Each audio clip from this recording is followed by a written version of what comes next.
Bom dia. A princípio, eu havia decidido fazer uma aula sobre o sistema nominal da língua latina, sânscrita e grega. Só que eu percebi que eu precisaria de introduzir alguns elementos básicos no aluno para que ele pudesse entender esse conteúdo. Então, essa aula, na verdade, será uma aula sobre a fonética e o inventário fonético das línguas grega, latina e sânscrita. Então você pode me perguntar, a princípio, por que latim, grego e sânscrito? O que essas línguas têm em comum que justifique que as três sejam trabalhadas conjuntamente numa aula? E a resposta é muito simples. Essas línguas são todas decorrentes de uma mesma língua. Há cerca de 5.000 anos atrás, na Ásia Central, em algum lugar, possivelmente no Cazaquistão, os ancestrais dos europeus e dos hindus viviam juntos. Porém, em um determinado momento, eles se separaram. Uma parte foi para a Índia e uma parte foi para a Europa. Contudo, embora tenham ido para regiões muito distantes, eles mantiveram uma língua muito parecida. Então aqui temos uma frase, a mesma frase nas três línguas. Deus pater mei est, Deus pater mu esti, Deus pita me asti. E você pode ver que elas são muito parecidas. Todas elas significam Deus é meu Pai. Quando analisamos elas conjuntamente, é muito fácil de ver o tanto que elas são parecidas. E além disso, existe outro elemento pelo qual eu escolhi essa palavra, essa frase. Se você unir essas duas palavras, Jauspita, você tem o nome do chefe do panteão da mitologia indiana. Jauspita, que foi deposto por seu filho Indra, o deus do trovão. E aqui nós temos a união de Deus e Pater, temos a palavra Júpiter, que é o nome do chefe do panteão romano. Todos são deus do trovão. Todos são deus do trovão. Então, isso para que fique claro que a linguagem não molda apenas os diálogos, mas também a cultura e a religião das pessoas. E apesar de ficarem separados durante muitos anos, eles mantiveram a mesma figura como objeto de culto religioso. Diga-se de passagem, Indra ainda é cultuado na Índia até hoje. Agora vamos para a fonética propriamente dita. Sânscrito, latim e grego trabalham com o processo de progressão de letras. Eles têm 3 letras cardeais, 3 consoantes cardeais e 3 vogais cardeais. As vogais cardeais são I, A e U. Mas elas podem se progredir em E e E. E também em IA. U pode se progredir em O, em O e em O. A só pode se progredir em só pode se progredir em A. Além disso, existe ainda uma outra, que só existe na língua grega, que é a letra U, representado pelo símbolo Y, que é muito parecido com o umlaut do alemão em palavras como Fünf e Müller. Isso é muito fácil, até porque, como nós falamos português, é uma língua indo-europeia, é muito intuitivo para nós. Quantas consoantes? T, P e K. Sugiro para lembrarem o macete. Tapioca. T, P, K. Tapioca. E elas progridem da seguinte maneira. T, em algumas situações, vai se tornar D, que em algumas situações vai se tornar dh. P vai se tornar B, em algumas situações vai se tornar bh. S, k vai se tornar g. Em algumas situações vai se tornar gh. Isso era o original. E temos a primeira diferença das línguas indo-europeias. Dh em grego se tornou th. Bh se tornou th. Gh se tornou k. E todas se tornaram em latim, representados pela letra F. Então, quando nós vemos a letra PH e nós falamos significa f, na verdade não. Significava de fato p. Não existiriam duas letras iguais naquela época, se elas tivessem o mesmo som. Então temos, por exemplo, a palavra alma. Em sânscrito, dhamma. Em grego,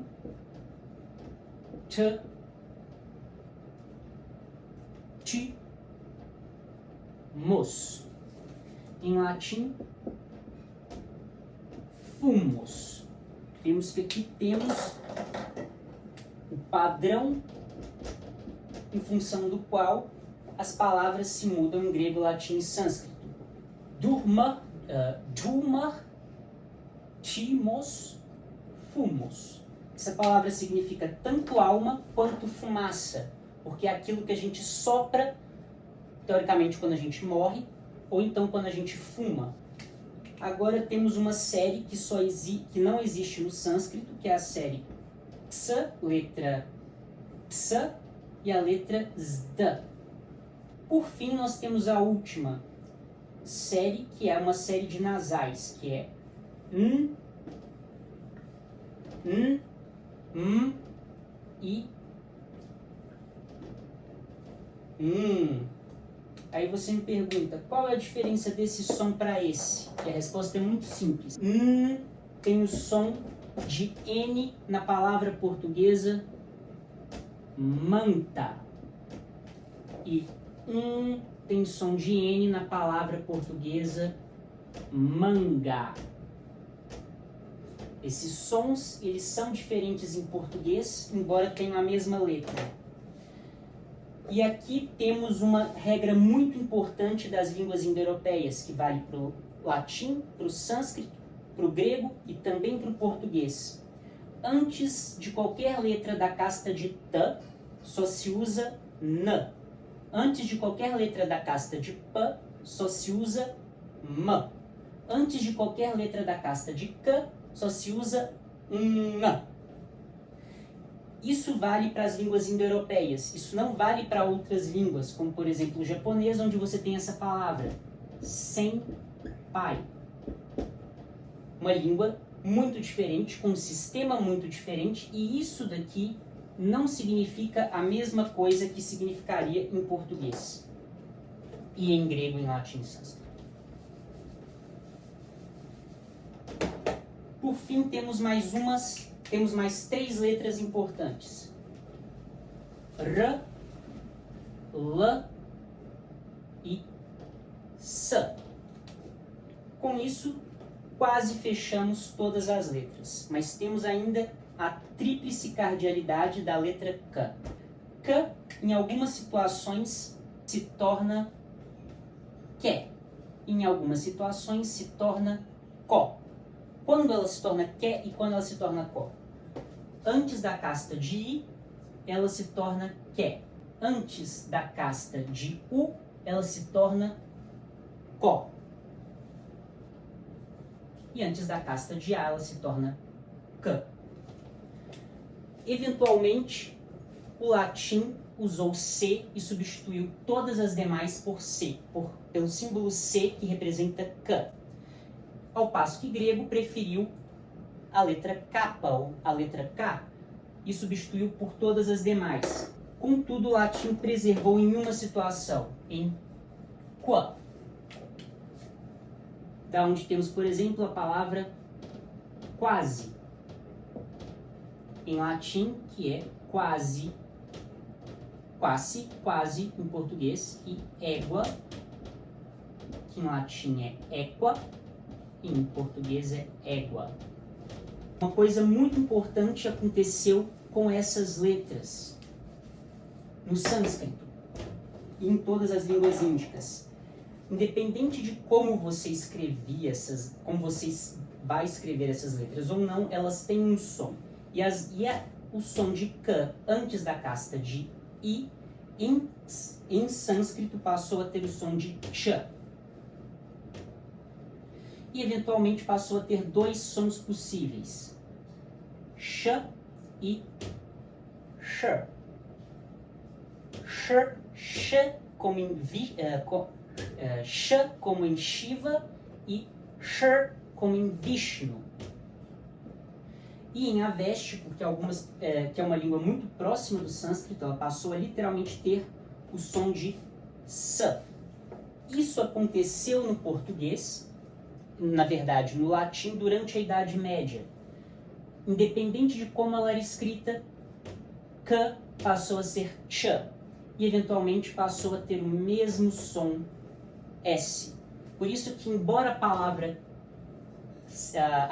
para 100 em português seja centum, e, por exemplo, em francês, cent, a identidade dessa palavra não é com a origem latina, quentum, mas sim com a palavra avéstica, satem. Ainda que essas letras não se escrevam como essa. Esse é um dos motivos pelos quais eu acho que o conhecimento de línguas antigas é muito importante. Primeiro, pelo seguinte: eu nunca entendi quando você usava C, quando você usava S, quando você usava C cedilha, até o dia em que eu aprendi línguas antigas. Não importa quantas vezes eu escrevi essas palavras no meu caderno repetidamente, só assim que eu aprendi. Agora, ainda que uma pessoa consiga aprender isso de outra forma, ainda assim o conhecimento de línguas é importante, porque só existe um motivo pelo qual não mudamos a grafia de 100 para 100, que é justamente manter um laço com o passado. Só que isso só é possível na medida em que nós conhecemos o passado. Do contrário, nós não estamos escrevendo, nós estamos desenhando. Nós só estamos de fato escrevendo quando entendemos por que uma palavra é escrita. Para fechar, eu preciso de dizer que essas duas letras, elas pertencem a classes do sânscrito que pertencem apenas ao sânscrito, que é a classe retroflexa e a classe chiada.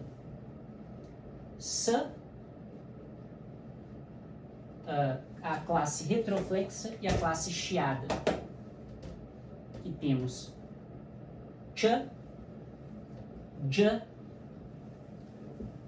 ch, nha, sh. E temos t,